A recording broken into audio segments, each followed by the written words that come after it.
Louvado seja nosso Senhor Jesus Cristo. Meu irmão, minha irmã, seja bem-vindo para esse dia de nossa reflexão do Santo Evangelho. Hoje, sábado, dia 26 de setembro de 2020, a igreja nos apresenta o Evangelho que está em Lucas, no capítulo 9, versículo 43b a 50.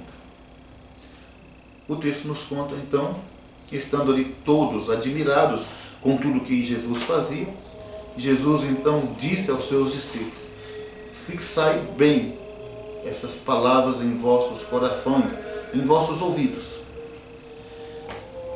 O Filho do Homem vai de fato ser entregue nas mãos dos homens. Eles, porém, os discípulos, então, não entendiam esta linguagem do Senhor, porque estava velada, de sorte que não atingiam a sua compreensão e tinham, então, receio de o interrogar sobre tais palavras.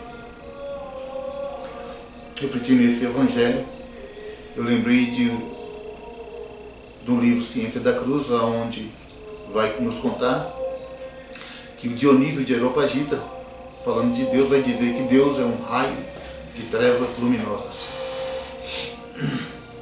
Nós percebemos nesse Santo Evangelho que estavam ali todos admirados com os sinais que Jesus fazia, com tudo que Jesus fazia, estavam todos maravilhados pelas curas que Jesus realizava.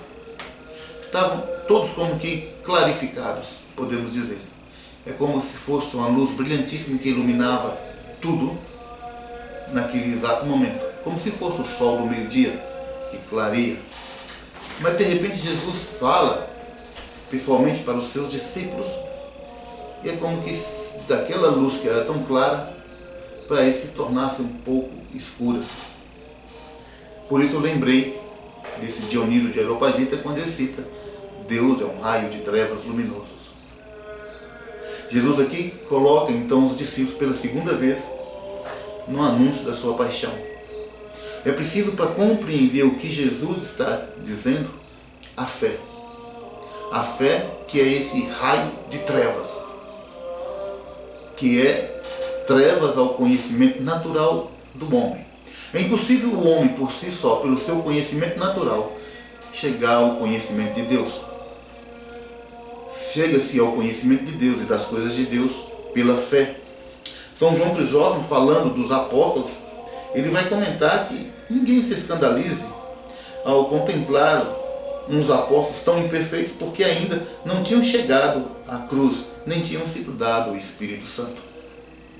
Ou seja, ele está dizendo, olha, os apóstolos não puderam compreender realmente porque eles não conheciam essa linguagem da cruz. Essa linguagem, como diz o próprio texto para eles, era desconhecida deles. São Paulo, por outra vez, falando dessa mesma linguagem, 1 Coríntios, capítulo 1, no versículo 18, ele vai dizer assim: a linguagem da cruz é loucura para os que se perdem, mas para os que foram salvos, para nós, é uma força divina. Ou seja, para compreender essa linguagem é exigido a fé. A fé como esse dom que Deus derrama sobre nós, um dom divino. Para viver e entender o sentido da paixão do Senhor, é preciso então termos essa fé, para que a compreensão da fé nos dê esse entendimento da linguagem. Ou seja, Jesus anuncia para mim e para você que a nossa salvação só é possível, só foi possível porque Ele quis morrer no meu lugar e no seu lugar. A nossa salvação só é possível porque Jesus quis abraçar a sua cruz e padecer a sua paixão para que nós fôssemos salvos. Assim também, aquele que quer seguir Jesus deve também abraçar a sua cruz.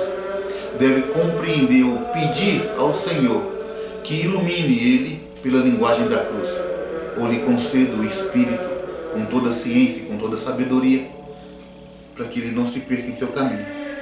Desejo a você, meu irmão e minha irmã, que você compreenda essa linguagem da cruz, que Deus possa te iluminar com a sua santa sabedoria, com o seu Espírito Santo, e que você seja santo, porque vosso Pai é santo. Louvado seja nosso Senhor Jesus Cristo, para sempre seja louvado. Deus os abençoe e até amanhã. Tchau.